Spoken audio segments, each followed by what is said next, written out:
Welcome to This Explainer. So, we are diving deep into a seriously dark fable today. We're going to unpack the philosophy of a terrifying spectral entity known as Die Knochenweide, or the Bone Willow. Now, this isn't just your standard ghost story, right? It's a really grim, fascinating look at the extreme costs of seeking the ultimate truth. We're going to break this down through a philosophical lens and see how a creepy encounter in a dark wood actually mirrors our own internal struggles with guilt, transformation, and facing our demons. To really get this, we've got to set the scene. Imagine stepping into what's called the uncanny forest. The air drops to freezing, like instantly. The smell of rot and old, dusty parchment totally fills your lungs. And right there, towering in front of you, is the tree. You hear this awful sound, like cracking wood echoing from its hollow trunk.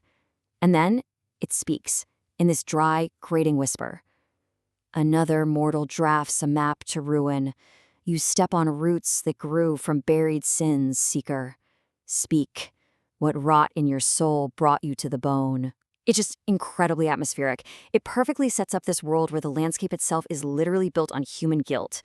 Right, so enter our protagonist, the Seeker. The Seeker represents a very traditional quest for external truth. They show up clutching this old lantern, demanding answers about one of the darkest times in human history, the Black Plague of 1348. But they're not just looking for a history lesson here. They're chasing a massive conspiracy. The Seeker wants to prove that the kings of that era didn't just run away out of fear, but actually orchestrated the plague. They want justice, and they're totally prepared to pay for it the normal way, offering up shiny gold and the rest of their natural lifespan just to get that documentary evidence. Okay, so let's dive into this clash of desires. What we're actually watching here is a classic Fichtean dialectic, just playing out in a dark fantasy setting. On side A, you've got the thesis, the seeker. Driven by worldly logic, they think external truths can just be bought with external currency, like wealth or time, all to get justice. But then, on side B, we have the antithesis, the tree. Anchored in this ancient, deeply ingrained cynicism, the tree couldn't care less about worldly goods. It demands internal rot. It demands toxic secrets. And it's such a brilliant setup because it instantly shatters the seeker's entire understanding of how the world works. The Boon Willow's response to that offer of gold and time is just absolutely brutal. It cuts right to the core of what this entity is about. A massive hollow opens up in its trunk, revealing a pitch-black vault. And the tree literally mocks the seeker. Gold is just shiny dirt, it says, which, honestly, to a tree, is pretty spot on. Years are just a slow crawl to the maggot. It forcefully rejects the seeker's materialistic thesis. In doing so, it strips away all our human illusions about commerce and status, laying down its grim antithesis. Physical stuff doesn't matter. The only thing with real weight is the darkness we're hiding. So let's take a closer look at the entity itself, Die Knochenweide, acting as this ultimate arbiter of internal sin. Its physical form is so macabre and incredibly symbolic. The white bark doesn't even look like wood. It gleams like sun-bleached ribs. Its leaves rattle in the wind, but they sound like dry teeth clacking together. It's a judge of the human soul that literally wears the markers of mortality and decay. It doesn't care about your noble deeds. It doesn't care about your bank account. It evaluates you based purely on the darkness you're hoarding inside. Now, what's really fascinating here is the profound duality of the tree. Check this out. On one hand, it functions as a living library. It's gathering dark thoughts, evil secrets, all these cynical tales of lost souls, hoarding forbidden lore, like the truth behind that 1348 conspiracy. But on the other hand, it's definitely not some noble archive. It's a decaying monument to failure. It's built entirely out of pure disillusionment, anchored deep into the dirt by these bitter roots that feed on mortal betrayal. So it preserves history, sure, but only the absolute worst parts of it. And this leads perfectly into the tree's whole worldview, which we can call the philosophy of rot. Die Knochenweide looks at human history and just sees this endless, exhausting cycle of betrayal and greed. Altruism? Just a polite mask we wear to hide our selfishness. Grand human endeavors? Destined to collapse into ash and shame anyway. And hope? Well, it thinks hope is just a cruel joke designed to prolong suffering. In its eyes, true wisdom only lives in the absolute darkest corners of the mind, and the world is basically just choking on its own malice. To get any clarity from the tree, you have to fully adopt that overwhelming disillusionment. So the big question is, how do you actually pay a creature that thinks hope is a joke and gold is just shiny dirt? You have to use the currency of sin. The tree demands a metaphorical payment. The seeker has to confess their absolute foulest act, some toxic secret that, quote, poisons their own blood. If the seeker wants to see those letters proving the royal conspiracy, letters literally written in ink made from the tears of the betrayed, they have to trade the one thing they desperately want to keep hidden. It's a complete exchange, external hidden history for internal hidden shame. Why does the tree demand this, though? Well, it's all about the value of pain. To this pale entity, a secret isn't just a piece of information, it's a living parasite that thrives in the dark.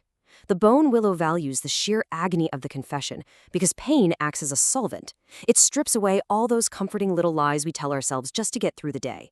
While human kings are building empires out of stone, this tree constructs its massive power out of pure, painful disillusionment.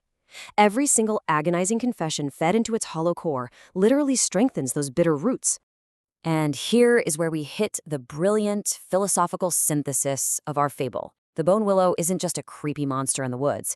It's actually a grim metaphor for Nietzschean self-mastery. Think about Friedrich Nietzsche's concept of confronting the internal devil. This means you have to force yourself to face, externalize, and integrate your raw bitterness and your absolute darkest impulses.